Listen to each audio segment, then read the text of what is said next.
I only have Do you have yours? 2 people that wanted to. These ones. Okay. Any other ones? Is it Kimberly Yes. Fitzpatrick? I'm sorry, yes, ma'am. Where you want me? Will you state your name and Let state me- your name and address for the record so that we have? Let me approach, please. Sure. It's not your first approachment. Thank you. Thank you, ma'am.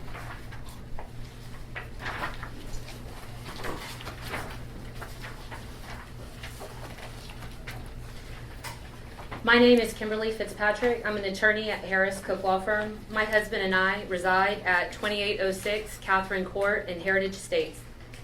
I'm here tonight to present this petition, which requests the City Council follow the will of their constituency and appoint interim police chief Jerry Venom to be Dalworthington Gardens permanent chief of public safety.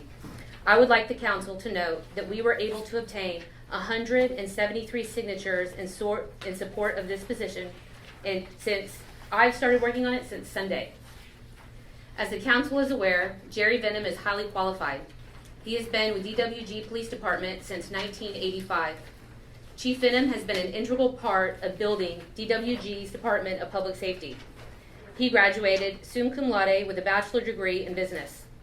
He is a graduate of the International Leadership Program at Southwestern Institute. He is a decorated veteran and has earned 4 life-saving awards. He has been the deputy chief for several years and has the full support of Chief Bill Wayborn. Mr. Wayborn's opinion is highly respected in Dalworthington Gardens, and the citizens that signed this petition hope the council will follow his recommendation. I reviewed the ad for the Chief of Public Safety position that was posted on the Texas Municipal League website. I'm concerned that the council would offer this position at half the salary the former chief was earning and lower the requirement so that a college degree is not necessary. I hope the council is not trying to find a less experienced, less qualified candidate with no experience in our community. My family moved to Dalworthington Gardens because it's a very safe community. Dalworthington Gardens has a low crime and fire rate. The police department is very responsive. The citizens of DWG strongly oppose the possibility of a shakeup at the police department, which could lead to experienced officers leaving for other departments. To maintain the stellar performance of the police department, it is critical to put an experienced leader like Chief Venom in this position. I also consulted with the Texas Municipal League and discovered there is no state or federal law requiring the council to post the position to outside candidates. I would appreciate the council later explaining why this position was posted. Councilman Lowe, it has been identified that you have a potential conflict of interest with regard to this matter because your son is a police officer with the DWG Police Department, and trust that you will abstain from any further vote on this matter. I will do so at the, Say, please. Is that it? No, one last thing. All right. Pass. I want you to understand, if the council ignores the pleas of the DWG citizens tonight, we will focus our efforts on a recall petition. In accordance with the local government code, we would only need 219 signatures to initiate a recall of any council member that disregards the pleas of the citizens.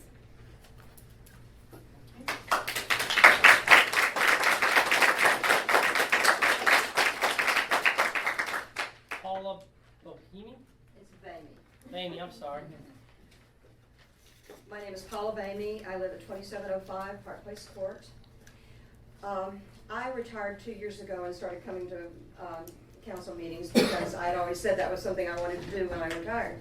And I was in the classroom for over 40 years. I was also president of a teachers union in Grand Prairie, and so I attended 8 years of school board meetings without missing a single one. I was representing other people, and I felt like that was my responsibility. So I saw school boards in action as using the Open Meetings Act. And there are some questions that I have about the way that it's being implemented in DWG. The way the school district did it is the way that it's identified in the government code. And if you look online, the Texas government code is posted. It clearly states that a government entity must open open a meeting in open session where the public can come in and then adjourn to executive session. And I have not seen that done in the several years now that I have been coming to these meetings. I have stood outside this building when it was sleeting. We've been out there on 100-degree days where we were sweating in our clothes. I've been out there when it was raining and we were plastered up against the side of the building. It's just one of those things. The door is locked saying that we can't come in, and we're the citizens of your city. There is a courtroom back here that we assume is accessible and may be, but we would like for you to consider using that space if possible, if you think that this wall is not insulated well enough. So we would like to be able to come in our building and wait for the meeting. And we also know that the only thing that, well, it's prescribed in law, the things that you can discuss during a closed session. And the school district, if it needed 10 minutes, that's all it took. After they adjourned, they came right back in. They adjourned in open session again. Sometimes they would say things like, we were not able to finish our agenda. They come in and open the agenda, they conduct the meeting, and then once the meeting is over, they go back and continue the closed session. There are ways to do it which we've kept. The lady who was here to make the presentation, she would have been able to do that tonight. And there have been a number of meetings that have kind of gone long and we've had to wait longer. And then the, I think those are good so if recommendations. you'll clarify. No, I Thank think those you. are good recommendations. I mean, honestly, I don't think the council's thought about using the other chambers and letting people in here. I mean, so it might be a good idea for us to do that, handle it that way. I apologize if you've had to wait outside, all of you. Unfortunately, we had some discussions that we felt like had to be clarified tonight and finished up in our executive session. So I apologize, and I apologize for this council that if there was anybody that was disrupted or had to wait outside inappropriately. You may make a comment, sir. Ma'am, tonight before we began the executive session, the council, number one, I checked to see the doors were unlocked. We did convene in here. I was here at 6 o'clock, I checked the door, the sign was posted saying that the door was locked.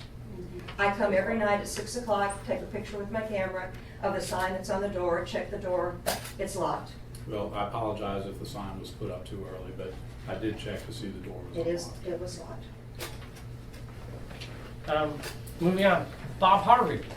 Hey, Mayor, long time no see. Yes, sir. In fact, it's been a year you promised me you was gonna come by. I was gonna remind you of that. I apologize, sir. I did say that to you, and it slipped my mind after the meeting. So No problem. Anyway, Would you Bob state Harvey, your- you know, 2716 Park Drive here in Dalworthington Gardens. And my comment was about the Director of Public Safety and the process you're going through. I think you've already voted on that, which is fine. I think you need to. Everywhere I've ever been, they've always taken applications that whenever a department head leaves, and it's, to take applicants to see who's out there and interested in the job. I think that's great. You never know who's out there. You may be the perfect person for the job, no problem. I did have a problem, however. I pulled up the deal on the TML website, and nowhere in the qualifications that it was requiring did you mention the fact that the guy needed to be certified as a firefighter.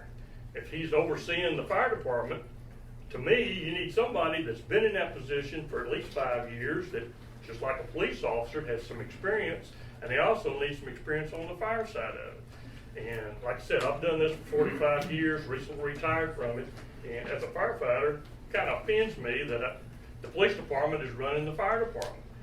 And now might be the time, when we've got an opening here, to look at maybe splitting the departments instead of doing the full DPS deal, going to a true fire department versus not versus, but police and fire. So I think from the fire side of it, the department needs somebody that can battle for what they need on the fire side and not have a police officer kind of do that. That's my personal opinion on it. We'll throw it out there. So anyway. Bob, I appreciate this. Everybody's got their opinions. Fortunately, we have a DPS department. The way it's run, they are certified, and that's the way it was listed was the advice of attorney of making sure we didn't limit pool applications, that they did have an opportunity to get that certification and qualification, because otherwise you're limiting the pool to pretty much just DPS officers throughout the state. So we tried to make this as open as possible so everybody could see. Obviously, when we go through the vetting process that we're gonna go through, we'll review that. We've had other recommendations, you know, that people, our court system wanna have their own people too, that, you know, that we've had. It's been run a certain way, and if that's the way it continues, the council will decide how those things fall out. If they decide they wanna break it up and do that, I don't know the legal qualifications to do that. I have no knowledge of how that would happen, having a separate police department, but I know it's come up in the past, and Bill Wayburn was against it. I believe Ben was probably against it because of certain qualifications and the training that we have and the expertise that we get within our city. So I appreciate the comments, and I you know, everybody will probably take it to heart. I'm not sure if we can get our own separate fire department, because if we do, that would disqualify our agency from being DPS, I think, maybe? Can you answer that, or? Well, we wouldn't be DPS. You wouldn't be if we were- DPS If we were anymore. police and fire. You'd have separate police? If you had separate departments. So you that would be, There's a lot of Yeah. cities that have what they call a DPS system, and they have a director of public safety, and then they have a police chief and a fire chief in two separate departments. Okay. I think that's what I'm trying to get Absolutely. to is. okay. And It's a that good way, recommendation. the We'll fire look at chief that in can the process, sir.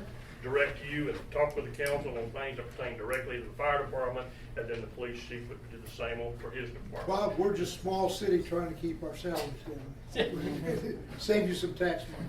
Trying to Well, save dollars. that may be true, but you gotta look at what you're getting for your tax dollar. You know, is that the best Well, way you- to provide the level of service You know, that we you were- need? I think we made a big improvement where we were a while back. We've got sort of- yeah. Thanks, I- Bob. this Any time- other comments? That's all. Is there anybody else that wanted to speak that didn't get to speak? Okay. Oh. Ben Bruce. I'm Ben Bruce. I'm not a citizen of Dalworthington Gardens. It's okay. Would you still state your name, your address for the record? I live at 508 Corbin Drive, Arlington, Texas. I was a member of the Department of Public Safety for 25 years. I retired on the 30th of September as a sergeant. I understand that there has been some discussion about my reason for retirement. And to set the record straight, I went in and spoke with the chief the week prior to September the 30th. And I asked him who's going to be the new chief. And he said it's going to be Jerry Benham. And I said, if it's going to be Jerry Benham, then I would like to put in my retirement effective September the 30th. And he said, do you mind if I ask you why? And I said, very straightforward. The last company that I worked for, the last two people that I worked for, and I was a senior vice president, the last two people I worked for had a management style very similar to Jerry's. And that was the worst 6 years of my professional career. I will not willingly do it again. The chief said, well, in that case, do you mind if we just say that it's, you know, that this was an opportune time for you to retire? Turning the page, bringing in, you know, a new era. I said, Chief, I'm fine with that. If that is not what you heard, I want you to know the reason I resigned was because I did not want to work for Jerry Benham. I'm sorry, he's a great man. He is not, I'm sorry. Oh. Okay, go ahead. You're done. That was Okay. my reason for Thank- retiring. Thank you very much, sir. Appreciate it. Thank you. Anybody else that's got a page? No? I'm gonna go ahead and close public comments at this time.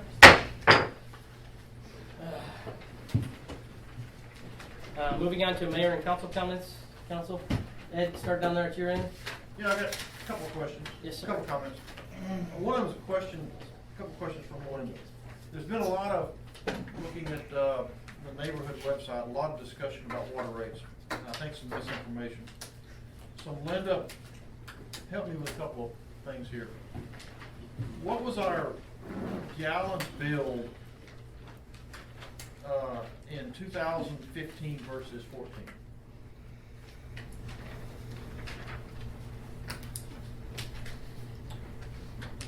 You're, like, for the, For the whole month, for that month, what did we bill to our citizens in 2015? consumption bill for 2015 was 35 million. 35 million. And then what was it billed in 2014? 28. 28 million. So approximately 7 million more. Okay. What was the dollar amount billed in 2015?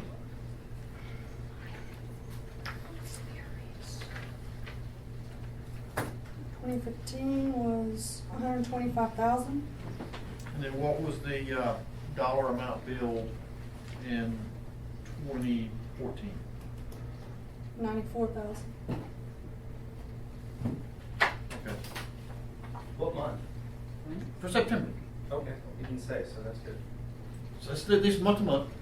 So it's only, now then, what was the total amount of water in 2015 that we bought and we pumped from our well in 2015, in September?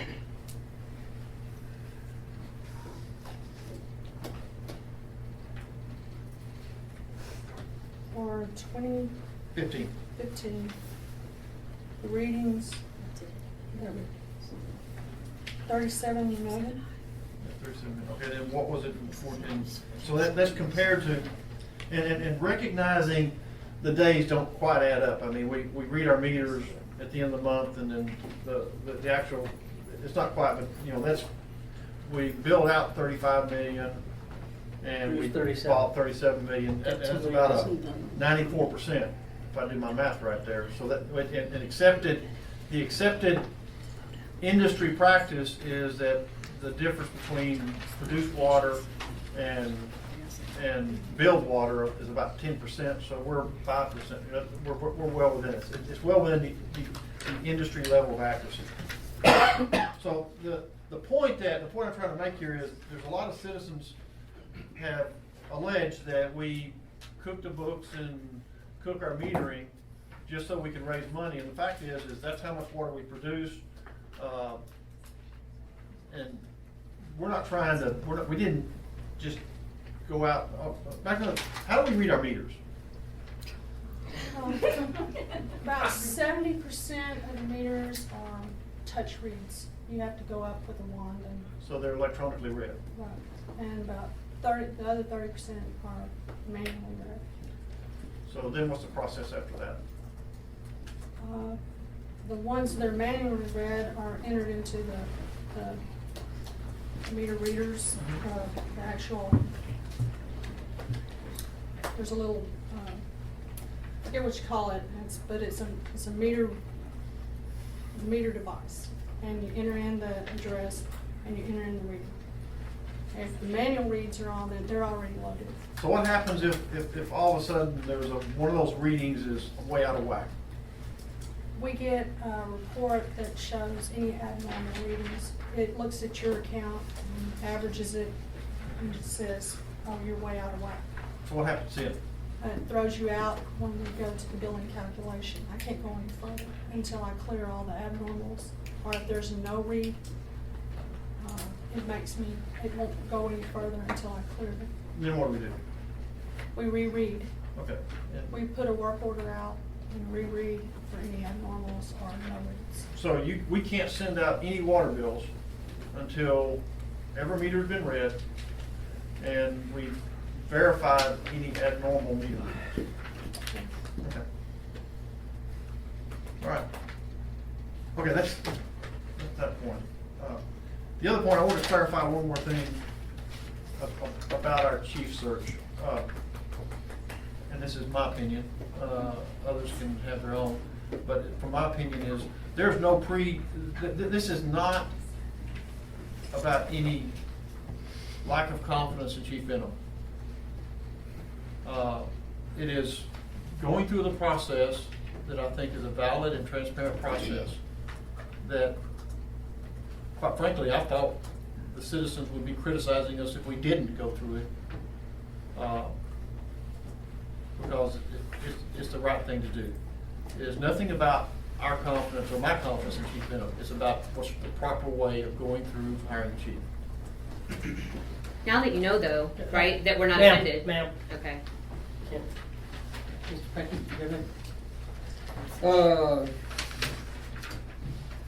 Yeah, I think, I'm just gonna say, I have confidence in Jerry Benham.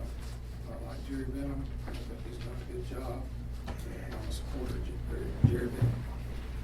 I'm glad we got you. Thank you, Mike. Contract you have? You done? You done? I'm done. Chief, so He's quick. that's short. I don't have glasses to take off. Yeah, it's been a long meeting, so, I wanna keep it short.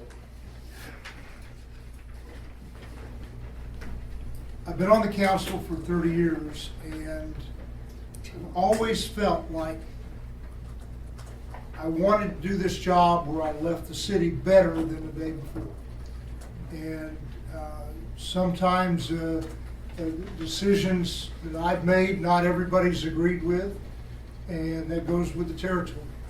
Hopefully, the majority of the time, most of the people have thought they were prudent and well thought out. I was telling a story to somebody just yesterday, I guess, about a few years back. We wanted to put in a gun range across from the park.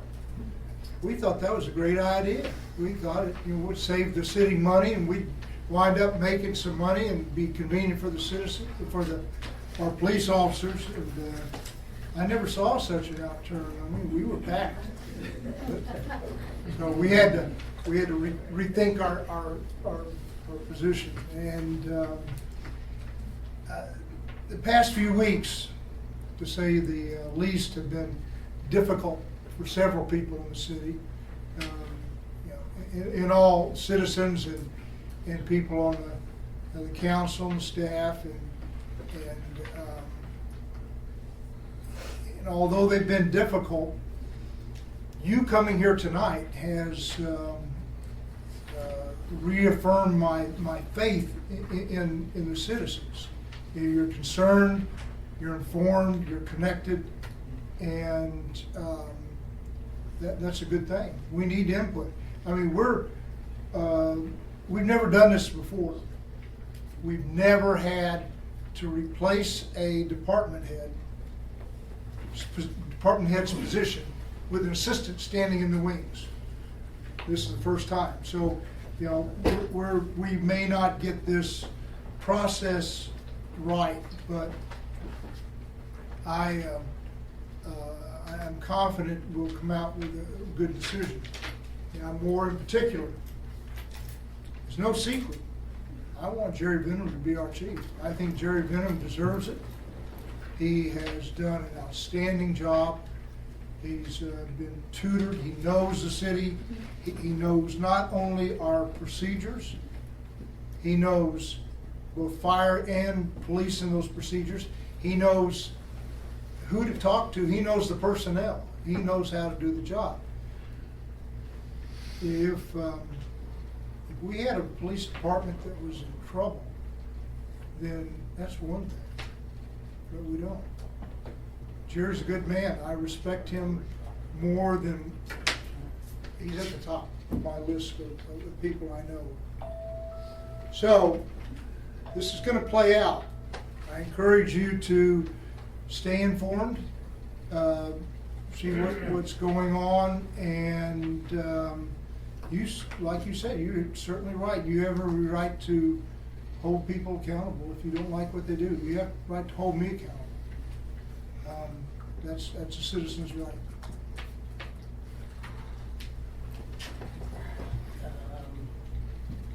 Mr. Woodard? I just want to clarify a few things.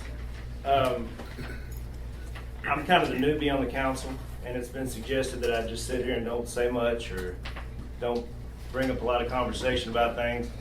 It's not that I don't care. It's not that I'm not trying to help make decisions. It was suggested that I don't support Mr. Venom. To support or not to support requires a vote. And if you'll look it up, I was a non-vote that night. I knew that. Okay, so I don't consider that supporting. Let's not engage, please. anyway, so me sitting here quiet doesn't mean I don't care, or I'm not engaged, or I'm not understanding things. I'm learning things every day. I appreciate being on the council. I've lived in the city for 19 years. I care about the city, and I want to see good things for the city as well. Mr. Lowe? Yes, Ms. Fitzpatrick, did I pronounce that correctly? Am I allowed to speak? Yes. Is it Fitzpatrick? Yeah, it's Fitzpatrick. Okay. Yes, sir, go. Okay, yeah. You don't know me. I've never seen you at a council meeting before. One thing I pride myself on is integrity. I don't think there's anyone out there, maybe there is, that's gonna have an issue with my integrity. How about we have a show of hands? Well, it's been, okay. It seems that from the very beginning, you're, maybe it's because you're, an attorney, but it just seems like you're hostile, and I haven't done anything to you. I've been on council for 9.5 years. Don't know anyone who doesn't like me, or I'm sure they're out there someplace. If they haven't voiced it to me. My son became a cop about 6 years ago with nothing to do with me. And Chief Venom, I believe, can verify the fact that I had nothing to do with it. I had nothing to do with anything in what he does, how he does it, whatever. And over the last 9.5 years, I have voted for Tahoes before my son was ever on police. At this particular point, he is a part-time officer with no health insurance at all, which I think is kind of a crime, not a crime, but it's to put someone out on the line where working nights to where that something could happen to them with no health insurance offered by the city, I think is concerning. However, I don't get involved and never have gotten involved, and I think Jerry Venom can vouch for that. I've never gotten involved in any actions, anything goes wrong with my son. My city attorney over there, if he tells me that I'm not to vote or abstain or whatever, then before that happens, my son will resign from this city. I'm not going to be on city council forever. I feel like I've done a good job in the years that I've been here, and also was on planning and zoning. If don't believe everything. I don't know where you're getting all your information on, whether it's the, Judge vacuum cleaner salesman who's going door to door and, getting up all these petitions and that sort of stuff, that there's two sides to everything that you may hear. I don't have anything against Jerry Venom. I think that it's best to go out and look at what we have. I think our police department has some status quo and quite a bit of good old boy society in it, and I'd like to see a lot of that go away. I'm not saying that Jerry can't make that go away.